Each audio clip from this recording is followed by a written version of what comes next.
10ാം ക്ലാസ്സോട് കൂടിയ ITI യോഗ്യതയുള്ള ഉദ്യോഗാർത്ഥികൾക്ക് സുവർണ അവസരവുമായി കേരള PSC ഇക്കുറി വരികയാണ്. ഏറെ നാളായി നമ്മൾ കാത്തിരുന്ന KSEB മസ്തൂർ തസ്തികയ്ക്ക് പുതിയ യോഗ്യതകളും പുതിയ സാലറി സ്കെയിലുമായാണ് ഇക്കുറി കേരള PSC എത്തിയിരിക്കുന്നത്.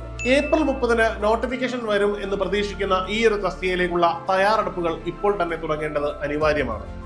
തുടക്കത്തിൽ തന്നെ ആകർഷകമായ ശമ്പളം മറ്റേത് സർക്കാർ ഡിപ്പാർട്ട്മെന്റുകളെക്കാൾ ലഭിക്കുന്ന ഈ ഒരു പോസ്റ്റിൽ പ്രൊമോഷൻ സാധ്യതകളും ഏറെയാണ്.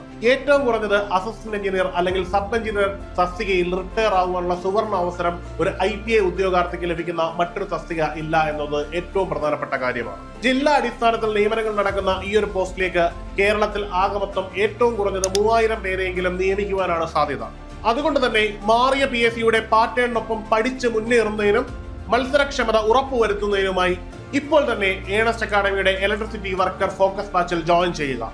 കോഴ്സിൽ ജോയിൻ ചെയ്യുന്നതിനും കോഴ്സിന്റെ വിശദവിവരങ്ങൾ അറിയുന്നതിനും രജിസ്റ്റർ ചെയ്യാം.